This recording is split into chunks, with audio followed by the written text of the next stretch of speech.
Right, so this is the next lecture essentially on respiratory system. So in the previous lecture we covered nasal cavity and we've gone all the way to the structure of trachea. And then I asked you to research structure and function of bronchi and bronchioles independently. So I hope people who are watching the video have done just that. And then I'll just throw another couple of facts which maybe were not explicitly in your research, but I think they're kind of worth noting, they're quite interesting facts. So the first fact is going to be to do with bronchi. So bronchi. Just as a reminder, so bronchi, is that plural or singular? That's plural. And what's going to be the singular form for bronchi? Bronchus. Bronchus, spot on. Okay, so bronchus is going to be singular. So when you are writing your descriptions, just make sure you're following the correct grammatical forms. Yes, if you're talking about both of them, then it's bronchi, just one of them, then it's bronchus. So obviously you've got just two, so if I draw trachea, and then I've got two bronchi branching off. I'm going to draw it in a very specific way, and I don't know if you noticed it by looking at the books, but where you've got trachea, and you've got two of your bronchi branching out.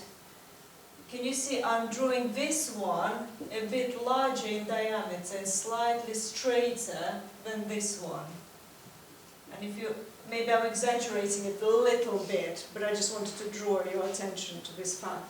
So first of all, before I go any further, let's figure out which bronchus is which. So this one, is that left or right bronchus?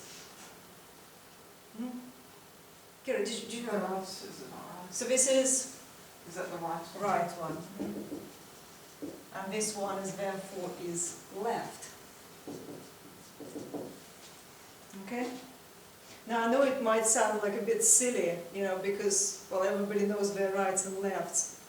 But if you're just starting to study physiology, you might look at this picture and think, well, why is that? Because clearly, to me, looking at this picture, this looks like right-hand side and this looks like left-hand side. So why are we kind of flipping the sides the other way around? Does anybody know?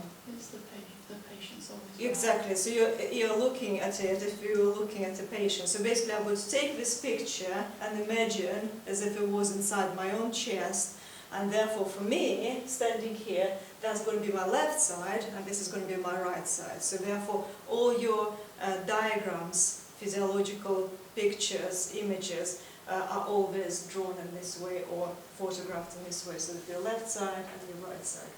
So what this diagram shows is that the right bronchus is wider and straighter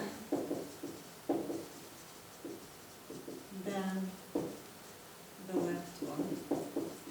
Does anybody have any suggestion why that would be the case? Why do you think the right bronchus is a little bit wider and straighter than the other side? Terry, you've got an idea. Go for it. It's not got anything to do with the placement of the heart or anything, is It is. It absolutely is. So Terry is saying it's the heart, right? So the heart is on your left side. So therefore it's going to be taking up some of the space on the left side of your chest cavity, and therefore your left lung is actually a bit smaller. Okay? So whereas this bronchus goes straight down to the bigger lung, this one has to sort of go slightly sideways because the heart is going to be kind of in the way, if you like. Okay? So this is a little interesting fact. So let's say you have a patient and you remember my story about epiglottis, that sometimes stuff goes past epiglottis and it might get lodged into trachea and into bronchus. So imagine you have a patient who had that kind of misfortune of an object, little object, going past epiglottis into trachea, and then the surgeon is sending this person to be, examined to figure out which side this object might be in. And what do you think we're going to be assuming first? Which side do you think that object going to be most likely in their right bronchus or in their left bronchus? Right. In their right bronchus, absolutely right? Because it's a bit straighter, a bit bigger, and so whatever's going that way is more likely to have gone into the right side of their respiratory tract. Okay, so when they're looking at the images, the surgeon is probably going to be first of all examining this side to check is it likely to be there more so than on the other side, and see if they can figure out a way of extracting this object somehow. Okay, so that's one interesting little fact to add to your own research. So I hope then a lot of you went on to research, and there is this tree, right, where you've got more and more and more branches. So I'm going to just draw one side, otherwise it's going to be quite complicated. And so the whole thing becomes a bit like an upside down tree. Okay? So you get smaller and smaller and smaller and smaller branches coming off that tree until you get all the way to alveoli. So those branches collectively are called bronchioles. So all of these are bronchioles.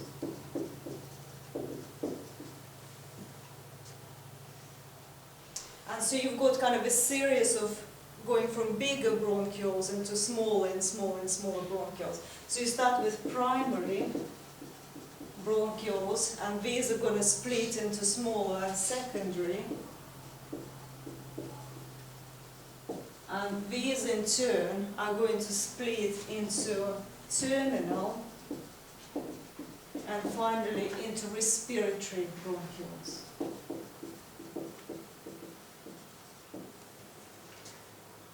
So talking about this system as an upside down tree, so it will be a bigger branch, smaller branch, even smaller little branch, like little tiny twig right at the end of a branch.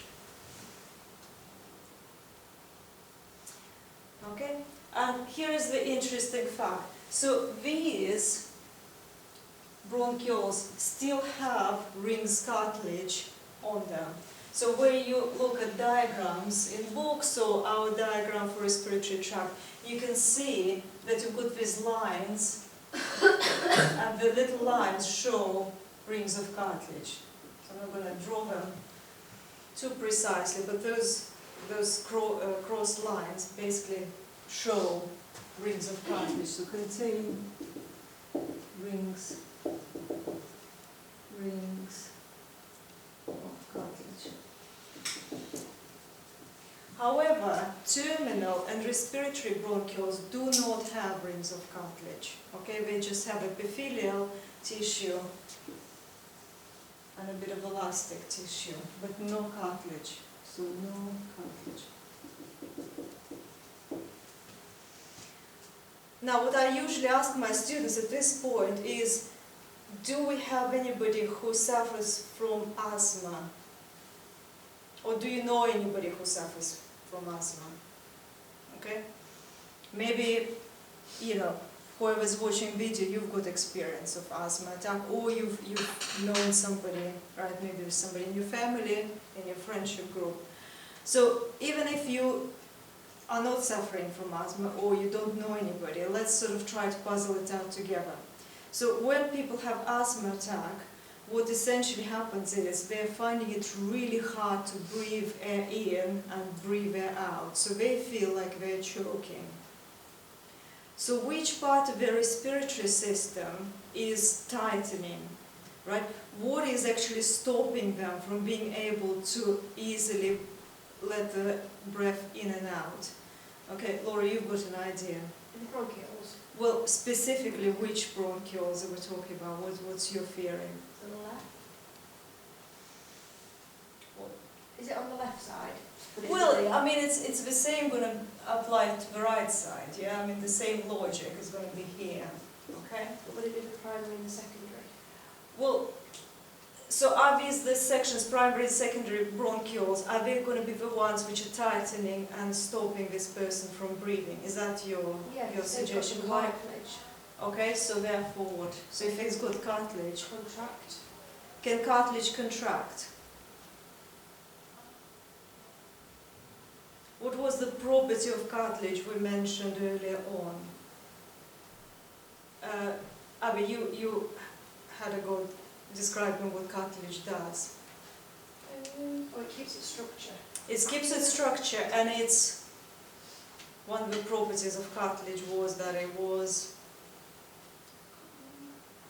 Okay, so anybody can help out a little bit. C-shaped. Well, that's only in trachea. But what's the main property of cartilage? It can still move though, but it maintains the structure, but it can still move, like it can still flex. Well, to what degree can it flex? Is it going to be the same as muscle, be able to contract and relax? No. So one of the properties of cartilage, which I was hoping you're going to give it, answer or make it part of your answer, is that it's rigid, right? So cartilage is rigid, and you remember it's rigid for the fact that you are letting the air in and out easily without it getting obstructed, okay? So therefore, can primary and secondary bronchioles constrict and stop the air letting in and out? Could that happen? No, it can either one. You can't. Right, exactly. So the only part where you can start tightening your airways is going to be terminal bronchioles. So when a person has got asthma attack, it's their terminal bronchioles which are going to be tightening and not letting them take that full breath in. Do you follow that explanation now, right? Because everything above terminal bronchioles is going to contain rings of cartilage, and they are the ones which you cannot squeeze, right? You can't tighten them. They are open at all times. Okay, they're keeping your airways open. So it's just those ones which are then become an issue for somebody who is experiencing asthma attack.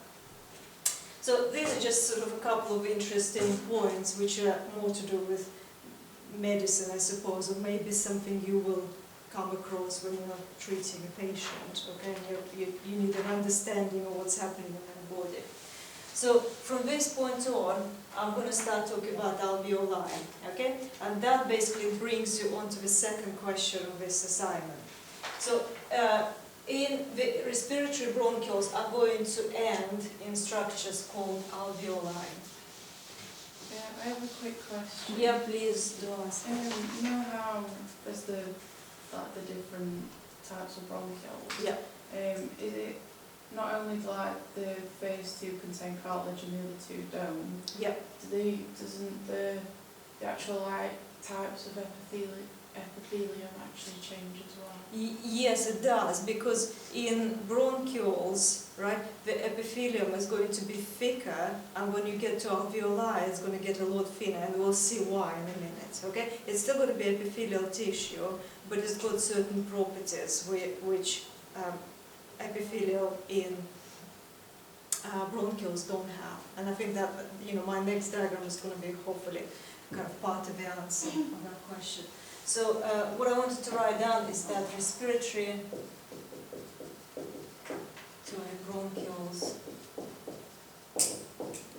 lead to bunches of structures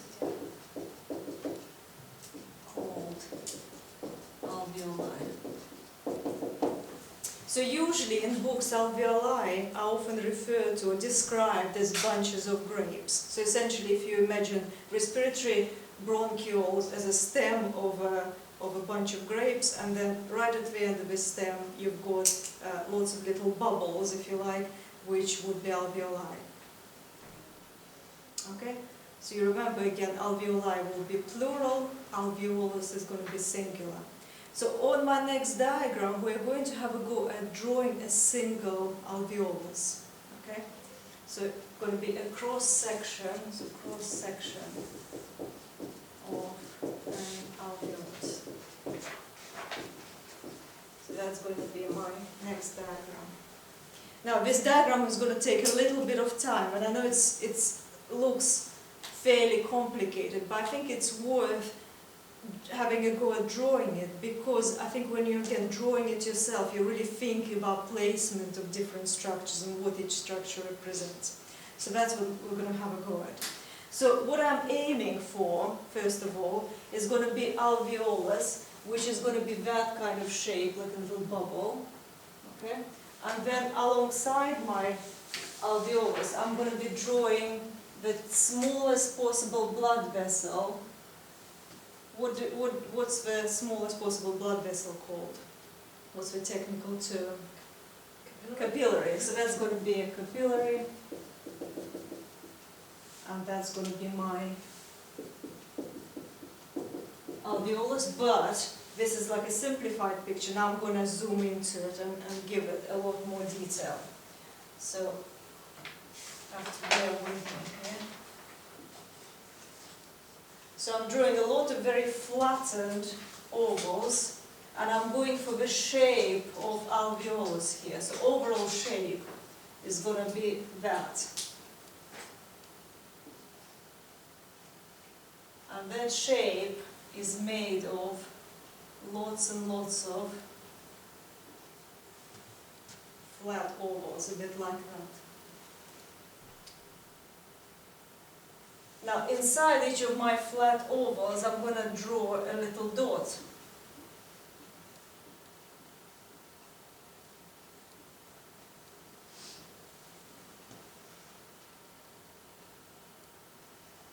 What do you think each of these ovals is going to represent?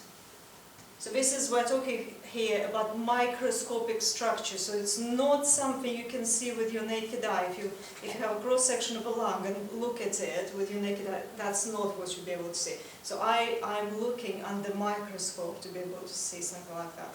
Okay, Laura, you've got an idea. So what is each of these ovals? A cell? A cell, absolutely right. So this is going to be a cell which makes up the wall of my alveolus. Okay? And more specifically, this type of cell is called epithelial, right? Because that's what the type of tissue which alveolus is made out of. But this particular subtype is called squamous. So that's going to be the label for that particular cell. So it's epithelial, squamous cell. So this is part of the wall of alveolus. Okay. So next I'm going to start drawing my capillary. So this is cross-section. So imagine capillary is like a tube. So if I have cross-section of a tube, I'm going to be able to see both the top wall and the bottom wall. So that's why I've got two lines here. So when I zoom in, I also will be able to see that those capillary cells are also long ovals. Now I'm using red color. It's not because those cells are somehow very different or they're going to be different color on a micrograph. It's just because I think we associate blood vessels with red because of blood. So I just wanted to stand out a little bit. So you can tell the difference between cells which belong to capillary and cells which belong to the alveolus. So that's the only reason I'm drawing them in two different colors.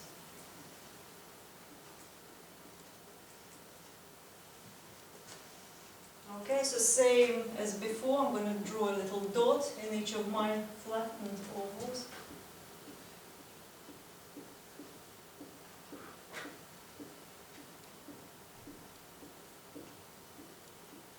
This is something like this.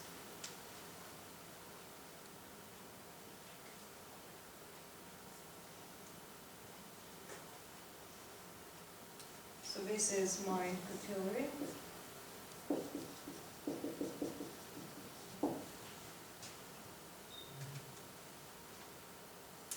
Now before, so we go any further, so when I'm putting dots inside my ovals, what do you think those dots represent? Nucleus? Nucleus, right? So they are nuclei. So nucleus would be singular, nuclei plural. So these are nuclei of all these cells.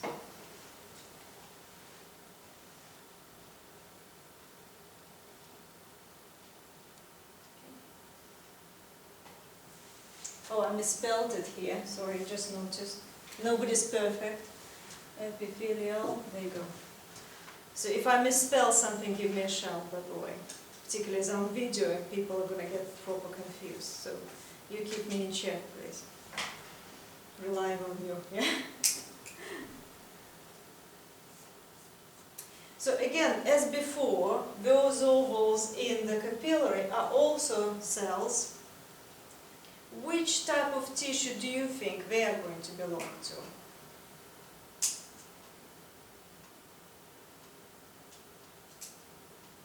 Anybody's got any suggestions at all? Do you think they're very similar or very different in shape to the cells I've drawn previously? Quite similar to them ones. They are quite similar, aren't they? So they are going to be actually exactly the same type of tissue again. So they also belong to epithelial type of tissue.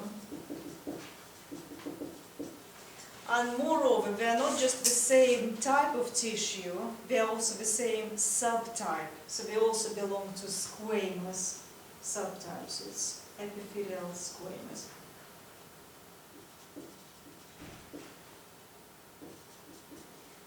But this time they are part of the walls of capillary. So part of the capillary wall. Now you might ask, what is squamous? Now squamous essentially is a name given to epithelial cells which are flattened in shape. So instead of being that classic kind of shape of a cell you would see in cell biology, something like this, right? So instead of that kind of shape, in squamous epithelial cell, that cell gets squished, so it's more like a pancake shape, like a flying saucer. Okay? So that would be squamous. So basically I put in brackets flattened.